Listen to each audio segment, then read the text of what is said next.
Welcome back, brothers and sisters. I am Braden. This guy over here is Tim, and today we have a question to ask you on Second Legacy. Are you a felon today?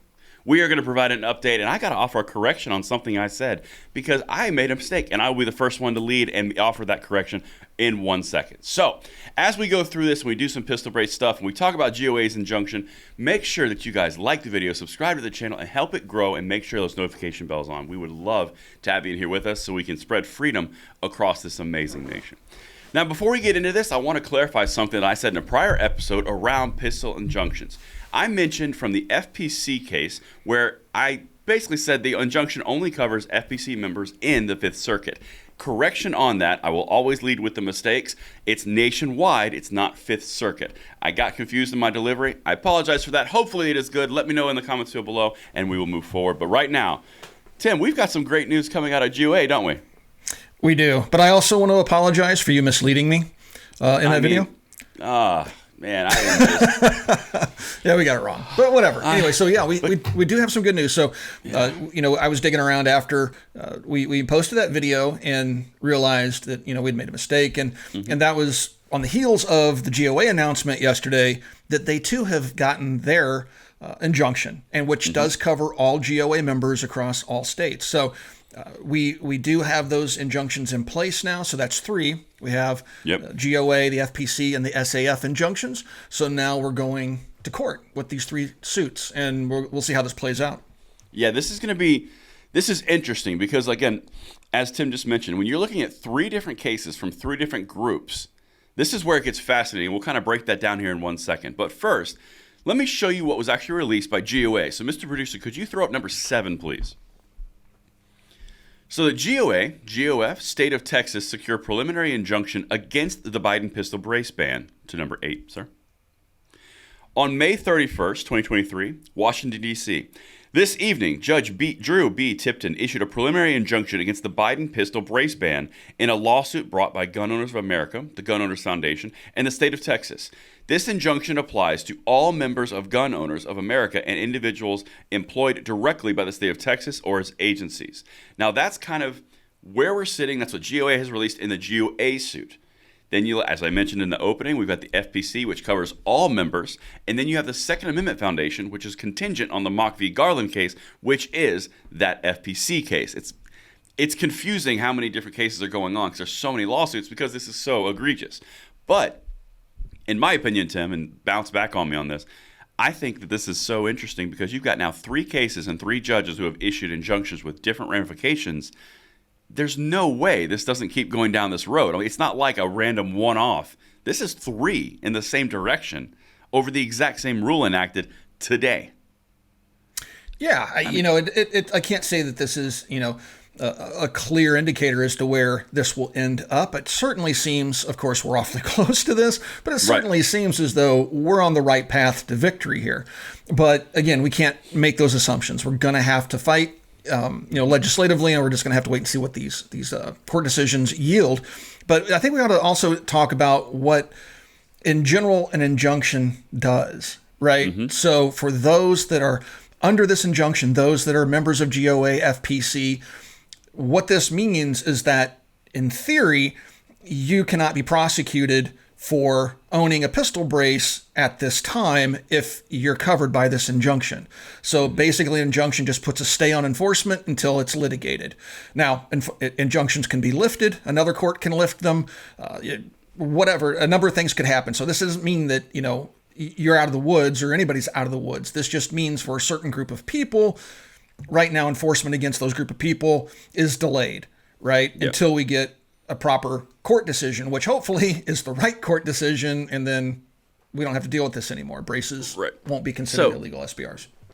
Right. So effectively, what you're saying, Tim, is we've built a makeshift shelter, a bushcraft shelter in the middle of the woods. We're not out of the woods, but we are in the bushcraft shelter. That's right. And I think I said this in the previous video. I don't know that, this is going to shield those people that are covered by this injunction from law enforcement officers that might be a little overzealous and decide they want to arrest you because they think you have an illegal SBR. If you go way back in time to when, this was all being debated, whether or not braces were legal or not, it goes back to a case, I believe, out of Colorado, where a person had a legal brace on a legal pistol and an officer arrested him, took his weapon away from him, submitted it to ATF and asked for a decision. ATF came back and said, oh yeah, that's an illegal SBR. And that started a whole big ruckus. So then we had ATF going back and forth, waffling over the last decade as the status of their view, anyway, of what a brace is and what a stock is. So it's not unheard of for law enforcement to still harass gun owners. Don't think that will, prevent you from that happening. But in theory, if it goes to court, it should be thrown out if you are in fact covered by this injunction. Right. It's that whole two-level system, two-tier system. Yeah. And that's on a personal note, just kind of backing out, I'm really glad to see those 3 injunctions all came down in a positive way. Objectively, 3 for 3 in the current political environment and the current judicial environment, that is, like you said it really, really well. We are not out of the woods. We have a bushcraft shelter in the woods, but to have 3 injunctions issued, that at least to me points to some very serious constitutional concerns, even if these judges aren't going to go ahead and just say nationally, like everybody's covered.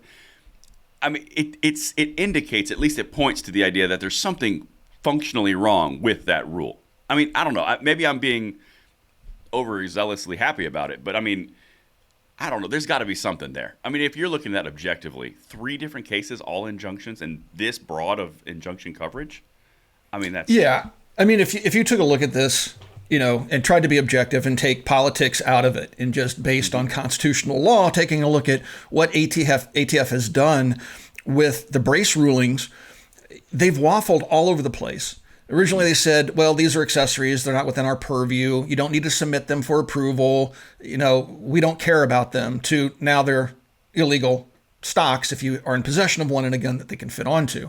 Right. And so they've been all over the place. And you even have the director of the ATF testifying before Congress and giving bad advice. Now, I also want to say that we are not lawyers. We're not giving legal advice in this video. We're discussing news, right? And excellent. Based upon our limited understanding of the law, what we think it means, but we're not giving you legal advice, right? But then you have the director of the ATF going before Congress and saying, oh, yeah, because Thomas Massey was grilling him about constructive intent. And they said, and Thomas Massey said, so if a person takes the brace off the pistol, are you going to charge him with constructive intent or not? And the ATF director goes, oh, no, you're fine. Just take it off, separate them. You can even have them in the same house. Just don't have them assembled and you're fine. And then after he made that statement, ATF comes out and goes, oh, wait a minute. No, actually, you're not. We're still going to charge you with a crime if you have the brace and the gun. And you have to destroy your property is what their directive was. Yeah, right? That whole thing was such a parody. It is. It's just they're all over the place. So if you go into a court and you take the politics of the Second Amendment out and you just argue it based on its merits, you would think that any legal mind would look at this and go, ATF has created a massive mess for itself because it's been all over the place. It's giving bad advice. It's being... it's going to get people in trouble. It is setting people up for failure. It's purposely vague. They're obstinate. They're vague, and they do things like the ATF director, contradicting his own agency. What is a person supposed to believe? What is a person supposed to understand? And so they've created such a mess of the law that I just can't imagine a judge would look at this objectively and go, "Yeah, ATF, you're right here. Let's go forward with this." I don't even need to add anything. That was so well done and concise. Genuinely, what you just said was a perfect breakdown. The only thing that I would throw in there is something that's a little outside of the actual case itself and like the director and all the different things with Thomas Massey, because like I said, that was a parody.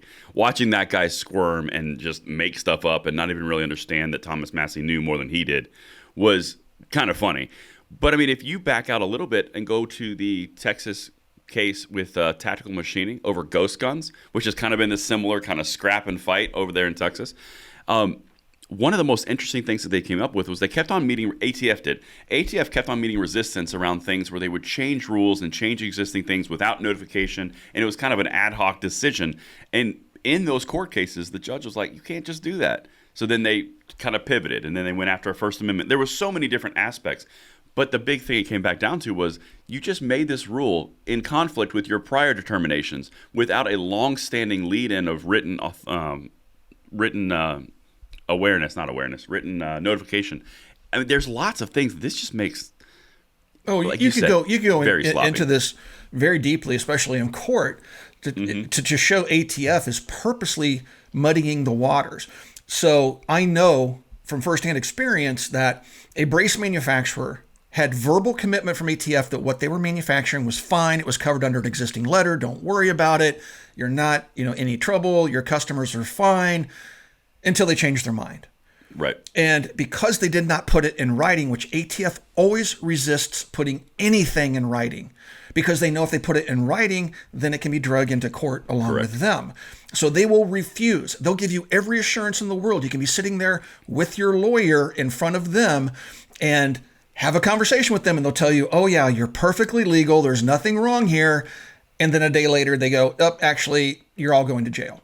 And there's literally nothing they can do about it. They being the people that are being victimized by ATF's actions, because they're purposely doing this. They're purposely not giving you written directives or written decisions because they don't want that being used against them. So they can change their minds. Right. No, exactly. You leave yourself enough room to back around and wiggle around. It's interesting that you say the aspect of, hey, well, we're going to be really vague on this and we're not really going to touch on it.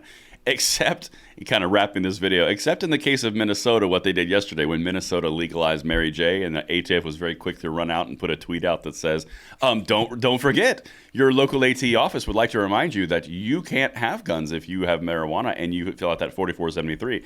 Just a reminder. Yeah, and I retweeted that and linked to a federal court case where a judge decided that, that's unconstitutional. So ATF, once again, didn't get the memo from a federal court. They're just out there enforcing laws that the court has said, no, you can't do that. They do this all the time. And again, it goes back to who's going to hold these people accountable? There's no enforcement branch to the Supreme Court or the judicial system that goes out to these agencies and forces them into compliance with court decisions. They just do whatever they want. We have the director of the IRS just blatantly defying Congress under the Obama administration. I mean, these officials just do whatever they want, and there's no recourse, it seems, against them. It's just crazy. Or FBI Director Christopher Wray just ignoring subpoenas on the activities of the Biden family when he was a VP. Yeah, about to be held in contempt of Congress because they just don't want to hand over documents that the people have a right to see. Right. This goes on all the time with these bureaucracies and with government. No, it does. It does, because bureaucracies are the power center that have no accountability. They're a gray area. That's why they do it. I mean, that's the way that they do it. That's the intent of these organizations. And they've gotten too powerful. Yep, and that's why they cling to their Chevron deference. They'll always cite that. Whenever they get cornered about something they've done, they'll cite Chevron deference. We can do this. Well, let's hope the Supreme Court yanks that away from them, because it needs to be taken away. That's coming. That decision will come down. I don't remember if it will be decided this year or next, but it was taken up this year.